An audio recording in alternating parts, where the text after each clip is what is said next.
Hello everybody, BrioS here. Recently, the quality of gameplay in the game has been, well, rather lacking to put it nicely, and partially I blame MWO Discord. Yep, it's all your fault guys, and that's because they are running a maximum damage heavy mech challenge, so whoever can do the most damage in heavy mech, post your screenshot in the MWO Discord. The competition runs from now, when you watch this video, until November 15. Details are in the Discord, of course, and I decided that, hey, since the games are so random and so terrible, I might as well join in on the heresy. So I decided to try this build, which I had, well, in my mind for quite a bit of time. So I decided to build it for you guys and showcase it to you. And of course, with all the holes in the side torso, this is a LRM boat. And more specifically, this is the Hellfire C, and I made it into a LRM boat. And yeah, joining in the heresy, making the sea browner and a bit more salty because sodium is good for you, I suppose. So anyway, what is this particular build and why am I doing it? Well, it's a simple LRM boat build for LRM-15 with a ridiculous amount of ammo for no particular reason. XL 300 engine, the Hellfire C, has a max engine cap of 360. So I'm running just a 300 engine with 2 double heatsinks inside. And with the Clan MASC, this is an LRM 60 boat with a max speed of 106.6 with that MASC engage and speed tweak skills. So I decided to try that. It's kind of unique. Probably the fastest LRM boat. Of course, you could up the engine, but it's a really fast LRM boat running around. And of course, with the LRMs, you should have a tag in the right arm. And for secondary weapons, in case the enemy comes close, we have 3 heavy small lasers. I wanted to increase it to 20s without the smalls, but hey, I felt bad just running LRMs. So this is an LRM 60 boat, 3 heavy small lasers, clan tag, and 11 tons of ammunition, burst speed of 106.6 with that MASC.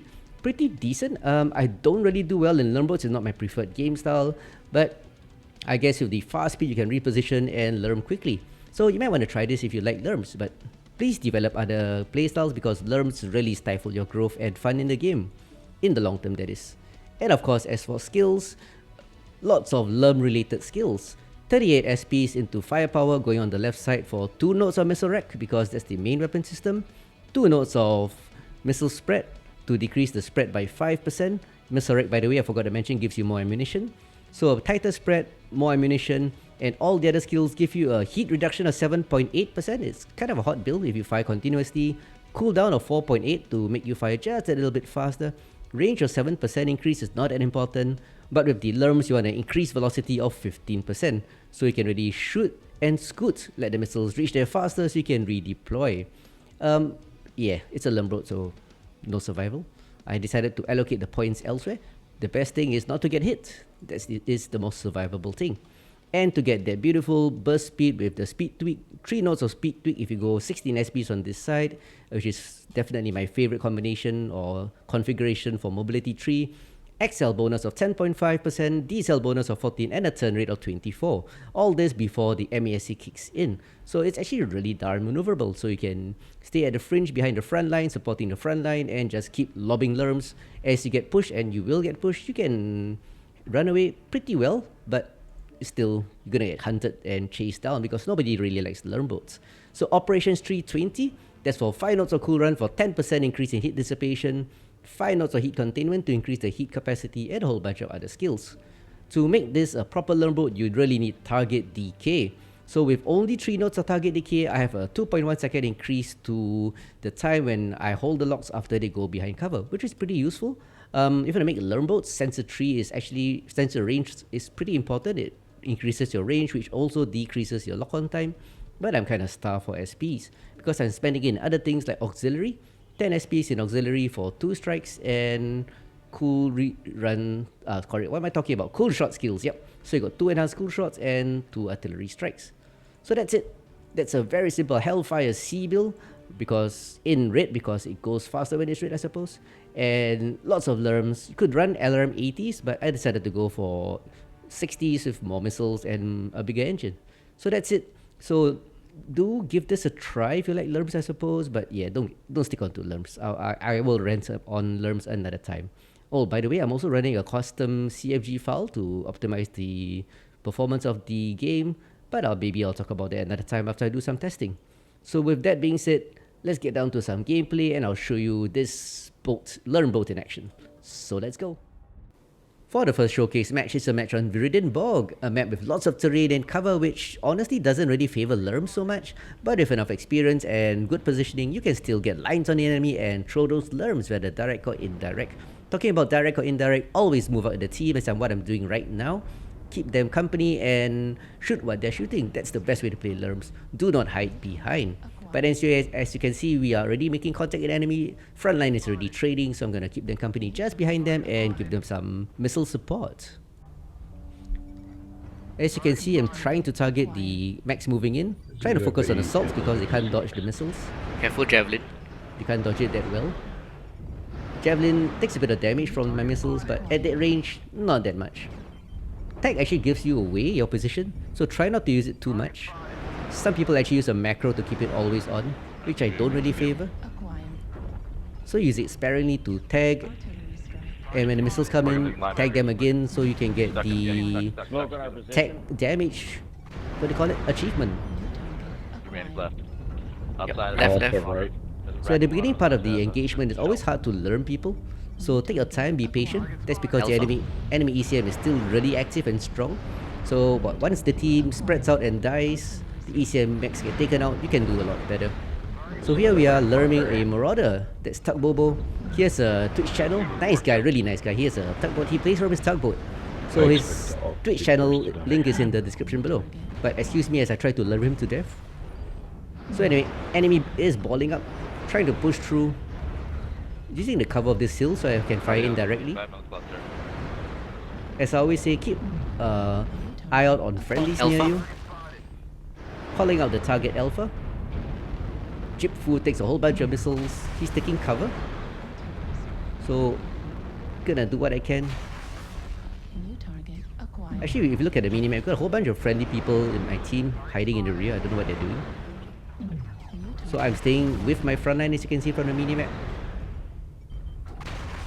Charlie Warhawk is open left also, gonna try take it out. Watch the map. They're rotating behind us, Echo 5. But if you look at my heretical, no hits, so gonna switch targets. Yep. Let's go. Stop standing on the hill. Enemy is already 3-0 up, so Highlander, Delta 6. we gotta do something. We are losing this trade. But I think the enemy is NASCARing to attack the friendly mechs in our rear. So enemy pushes forward, I'm sharing armor in a LRM boat, that's what you should do also. Taking damage from the firing line on above. But because I have range and lock on long range missiles, Get the Warhawk at the top, then defend. I'm gonna Charlie pick, left torso. I'm gonna pick on the long range guys there, their fire support. But Lima is just too tempting. Heat is an issue, so gotta watch the heat. He goes down, but not to me. Yet again, that Warhawk has good range on us. Charlie, Warhawk. But I have the missiles. Yeah, I get him. Golf. Solo? Yeah, solo. Smoke comes in, using my MAC to run away. 106, run from the smoke. Move up with the team. Alright, defend. But yeah, They didn't will get the come in. kill. Hey, they're outside the ring. Echo. 6-4, we managed to turn it around from 0-3. Get to the Echo 5 side. Enemy team did spread out, chasing the friendlies in the rear. And we were able to push their rear. So that's how we turned it around. So the remainder are trying to salvage it. Echo makes a wrong turn. Still within line of sight, within my tag. So my tag is doing maximum damage to Johnny 5, who is taken out by a mech warrior with some random name. That's Tuggy again. I'm sorry, Tuggy, but I'm gonna lure me to death. Many holes for your tugboat. Yeah, Tuggy goes down. KMDD. I'm sorry. No, not really, but yeah. So Dervish, one of my favorite mechs, is a 7D. Another recipient for the horde of LRMs I'm throwing at it. 15s recycle pretty fast, so you got a nice balance between burst damage, missile health, and range. Yeah, run, bitch. Good game. So now we just mop up for the last guy. Dervishes are pretty tough. Target destroyed. But that's it, guys. It's quite a massacre. 12-6. Okay, not really a massacre. It was a good turnaround. We were 0-3 down, and we were able to turn it around with some good calls, good coordination, and more importantly, some patience. So, of course, I'm not even caught. I'm a filthy LRM boat.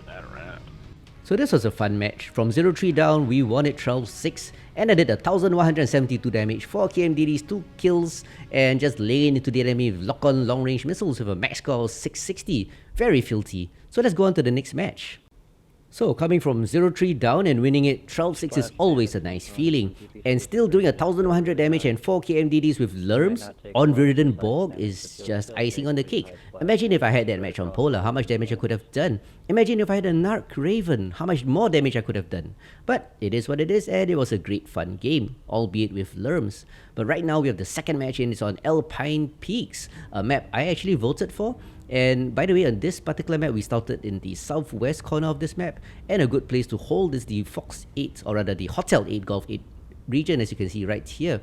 And it's because the Hotel 7 Golf 7 Ridge is between us and the enemy team, and they have to push up over this hill, and that's always really tough for them. It's always easier to hold the high ground. And with the MASC of this build, I'm able to shift from my spot in Hotel 8 to Golf 8, moving around, throwing those slurms and redeploying. But right now, I'm going to keep this Jaeger in front of me company as he trades and respond to threats that appear. So as I mentioned in the previous video, the initial part is really hard for LRMs to do some damage because of the ECM and cover. So just trying to find targets and lock on. Target acquired. That Phoenix Hawk does a bit of damage, tickling me with his ER large lasers. ECM makes it really hard for me to lock on at range. But look, somebody has narked a Marauder. So, bit of indirect fire. Thank you. Firing between the friendly team, the one to lure them in the back. Laying in some missiles. Watch the friendly LRMs. Indirect fire doesn't do that much damage because of the increased spread, but I don't take anything back in return, and it's always good trading when you hit them for damage and you take nothing back. So as expected, team is going to go to our right. He did leave an India. UAV above you. So try to drop a strike here so I can do some damage. Target acquired. Taking note that the Blood Ass and the Hunchy They're moving. have already moved towards Golf 7. Acquired. As their friendlies here, their friends try to push up the slope in front of me. Target acquired. So with this build, you want to be near the team but behind them. Strike online. So putting some range between me and the enemy. Not because of LRMs, but because it allows me to get a good view of the side on my right and respawn if necessary. Echo at the top. Assassin. So playing a quick response build here with the 106 kph Tails burst coming. speed. Battle Master. So that Battle Master deserves some LRMs. It's a brawly build, so he's going to try to push Watch forward. Golf 7. They're pushing Golf 7. Yeah, and with Gold 7 coming, Acquired. we gotta redeploy. Still want to throw some LRMs at this side here, Strike online. but here they Here are. she is, India. Target acquired. So there's India. Shifting right to put this small ridge between me and the enemy. But Artillery strike. Right side. Golf 7. too good an opportunity to throw LRMs. Enemy is a bit hesitant in their push. That's their fault, their mistake. They need to be a bit more aggressive, push They're over, rotating to our right. So watch. because we only have a few max on our Souls right. might want to reposition. 3 Hannibal, max, can you 2 Hellfires and a that guy that's Uzil, on that's the all we have grid? here. Acquired. Able to backstab us easily? And a Adder on my right. So gonna join the Adder on my right. 2 LRM boats there. Target acquired. Team is hesitant, that's their fault, their flaw rather. They're trying to move up, but they keep taking LRMs and falling back. Against LRM boats like this, you gotta be aggressive. Here they come again. Yeah, that's how you do it. India. But it's a bit late for them because as you can see, my lance mates have moved up, and that includes a Blood Asp and Rotate to some Golf 7, please. brawly max Master's going down. Hotel. like a roughneck. Target destroyed. So finally my team is responding to the enemy threat on my right. Tagging India for quick locks. Main target India. Thank you for the Oh, narc. somebody narked him.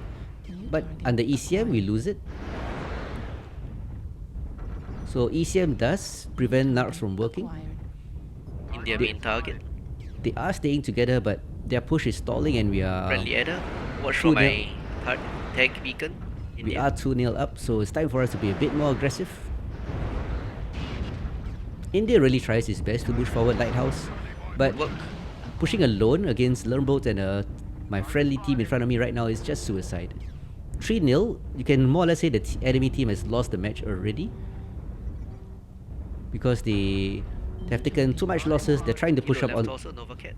the right, and we are already So time for me to be a bit more aggressive, even though I'm a lone boat. Move up to the right of the team, Target destroyed. get lines on the enemy. New target acquired. 4-0, it's time to push. Golf leaks. Start wrapping around him here. Get Yep. Charlie. Time to wrap round. Target destroyed. Charlie goes down to my LRMs. We have golf leaks. So spots like this is good. You can get direct line of fire to the enemy, reducing your spread. Trying to jump over. And you can take a bit of damage. bridge here. There's Whatever damage you take, your front line doesn't take. So that's a good thing. camping. New target Sniping. acquired. So mop up now, 1 per Jaeger. Target destroyed. The narcs helped a bit. But honestly, not many narcs. I don't even know who the narc guy was. 2 snipers in their 6, both heavies. I think it's safe to charge them now. New target We're both acquired. tore up. That's the pesky Phoenix Hawk that touched me at the beginning. Inappropriate touching will be punished. So the good thing is my arm reticle is, well, I have lower arm actuator so I can go to the left and right. Acquired. Really useful for these LRMs. So gonna use my burst speed to Yeah, flank that's them. where they're at. Or leftovers. So that's the advantage of this build. You're able to push forward, reposition really fast compared to other LRM builds. Good job. And that actually surprises the enemy at times. I'm actually going to try bring my heavy smalls into play. Hardly use them. New target. Alpha's caught here. What is it? Oh, it's a Rifleman 2C. Takes a full heavy laser burn and missiles to finish him off. Target acquired. Bravo runs. It's a summoner. Caught, narked. Can I get the kill? Critical. Heat is everything high and I didn't get it. Tech damage achievement was obtained, which is also nice, I suppose. So now it's 11-2. It's quite a stomp. So that also shows you the strength of the Golf 8 Hotel 8 11. position when you're holding a defensive position. And the enemy, as you could see, was really having problems pushing up. Gotta be decisive, especially if the enemy have lone boats like me. Push through the damage, share the damage among people pushing. There will be casualties, but once you get close, the enemy will just crumble. But easy to analyze for the enemy because, well, hindsight is always 20/20. So let's just fast forward to the last guy and end of the match. So apparently the last guy is a disconnect, never joined the game at all. And he's injured at 11, thanks to the enemy team for telling us. That's the etiquette and that's why I love the game. The community is awesome. Etiquette is to tell the enemy team where the last guy is, so we can get on to the next match. But as you can see, we got a heavy mech in front of me, that snake in his roughneck. I'm gonna try catch up with him. With my burst speed of 106 and my base speed of 84, I can at least get into missile range to do damage or secure the kill. Oh, don't even Ah, tell so me. there he is. It's an Arctic Wolf SRM Vomit. And yep, definitely within missile range. So throwing some indirect fire on him. Yeah, enough to get a kill assist. And he probably dropped in 2 matches, it does happen. So he's probably active in another match and also in this match. But counts as a disconnect here. So anyway, down he goes. Got some damage. No KMDD, just a kill assist on him. Snake in his roughneck getting the kill. So anyway, 1036 damage, 2 kills, 3 KMDDs. Good teamwork, by the way, good positioning of the team, and we were able to just pummel them as they tried to push our position. And I still got the max score of 639.